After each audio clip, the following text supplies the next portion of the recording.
art.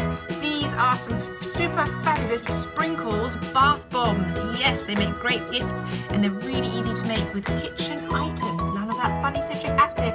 Now be sure to watch to the end of the video and see how well these fizz in a bowl of water. To make your bath bombs, you will need some cream of tartar. This is instead of the citric acid that a lot of the other recipes have in it.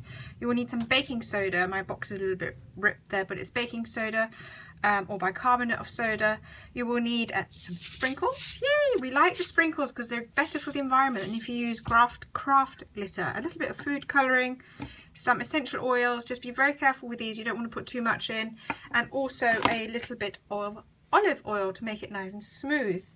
Now my cream of tartar is almost empty. I've actually put it in this little cup already. Normally I work in cup sizes when I'm making this, so I make quite a big batch, and the recipe I'm going to give you is for a big cup, not a little cup like this, okay? So normal kitchen cup or measurement that you use. But so I'm just going to have to adapt my recipe. So I've basically got the ratio of 1 to 2 of these. So 1 cup of cream of tartar and 2 cups of bicarbonate of soda. Now you can also buy bicarbonate of soda in bags like this online.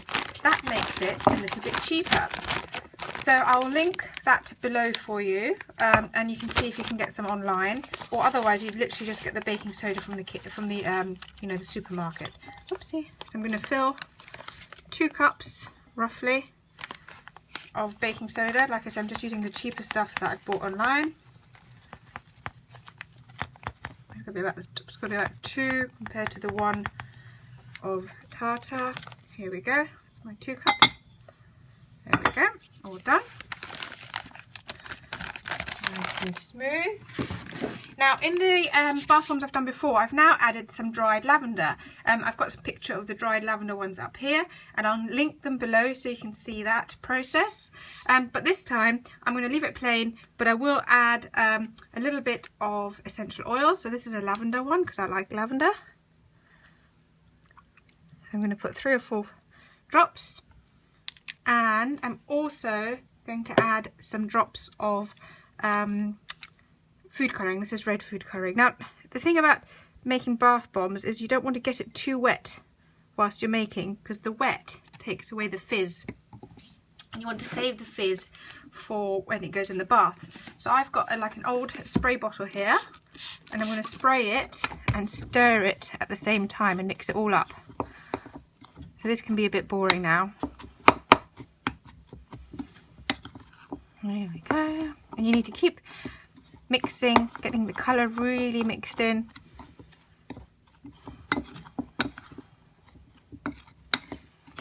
So, oh, it smells so good. I do love lavender.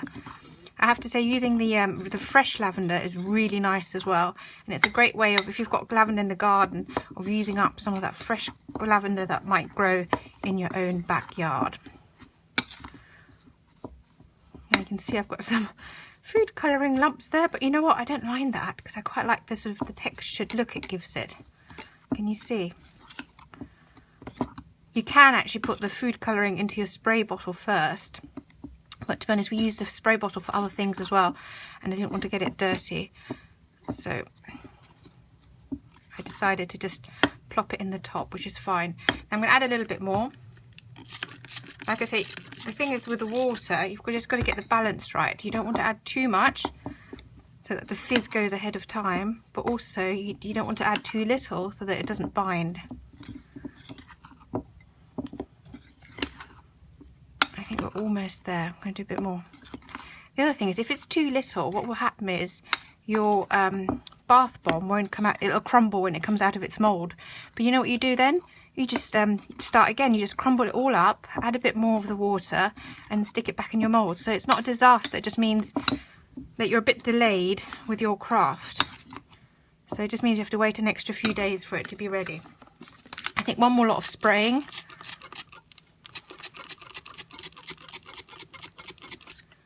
Ooh, don't let it fizz. And then we're almost ready. Can you see it's already starting to kind of have this sort of thicker consistency, or you know, it feels a bit like wet sand. It looks a bit.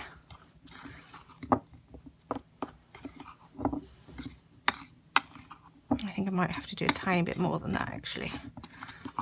So make sure all the big bits are broken up, because I had some lumps in my bicarbonate of soda. Yeah, I'm running out of water. Don't run out of water now.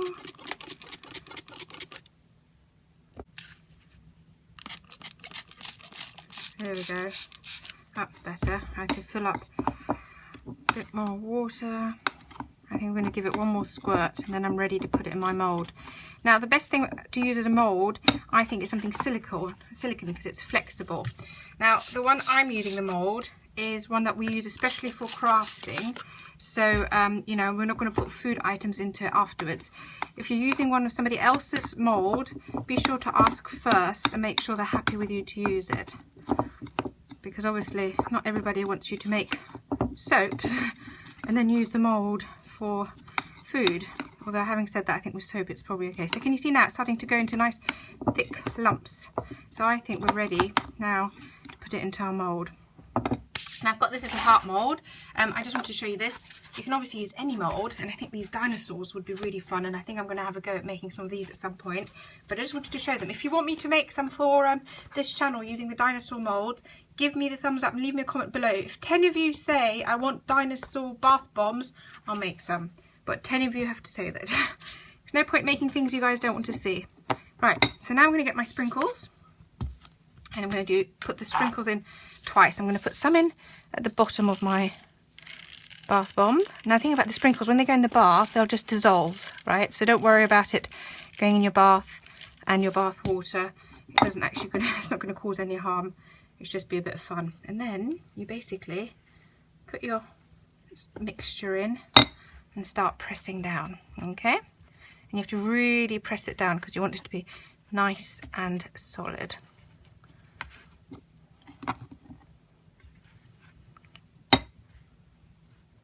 I've also done this before using rose petals, but then you want to, if you do use rose petals, I think it's better to have a bigger bath bomb because they're quite big and they might sort of break up your shape a little bit. So this is getting nice and solid. Oh, I do love the smell. Lavender is great. Okay, so I'm gonna press it down like so, and then once I've done that, push it all in nice and neat. Now I usually leave this to dry 3 or 4 days. You really want it to dry, yeah. But another way of doing this is to stick it into your freezer for a few days, for a few hours, and then you can pop them out of the shape sooner, but you still have to let them dry. It fizzes much better if you let it dry fully. If they're still a little bit damp, they won't fizz as well. I'm going to put, so you just saw I just put a couple more sprinkles at the top. Oops, that's probably a bit many. Spread them out. I'm going to put a little bit more of the bath bomb mixture on top to really make sure they stay in. You do want to see them. Right, and there you go. So this, I'm going to finish off the other ones in a minute, but there you've got your first set of bath bombs ready to go to sort of dry off, and then we'll show you what they look like when you pop them out. I'm glad you're still watching, because you know what I forgot to do? I forgot to add a teeny weeny bit of olive oil. Now, as you'll see, that's fine because the bath bombs will still work, but if you do put the olive oil in, you get a nice sort of smoother bath bomb. So I'm going to make a second batch, well, not a second batch, this is what was left over from the heart bath bombs, and I was going to make some star ones, and then as I was getting the star mould out, I went, hang on a minute, I forgot the olive oil, but that's fine. So anyway, now I'm going to continue pressing it really hard into the moulds, and then I'll put it in the freezer. Okay, the moment of truth. These have been in the fridge for about an hour and a half. Let's see if we can get them out carefully. Now, even once they're out, you know, they're still, oh, here we go, our first bath bomb. Isn't that sweet? Remember, you do still need to let these dry some more. Yes, they're frozen. Yes, you can get them out, but actually you do need to let the water evaporate. So the freezer thing is really just so you can get them out of the shape a bit sooner. Now still do it very gently, because obviously they can break, and then let them dry for a few days. Anyway, that is how very easy it is to make your own bath bombs using baking soda and cream of tartar. Here we go. Let's watch them fizz. Oh my goodness, look at that. Can you see it go? Ah, it's so busy in there you can't actually see it, but can you hear that and see it fizzing away? Wow. Now the trick to these is to really let them dry out. Also, warm water works better than cold water, but then you'll have a warm bath hopefully. And look at that lovely pink colour, and I do love the smell. Anyway, don't forget to subscribe, and see you here on Red Ted Art again soon.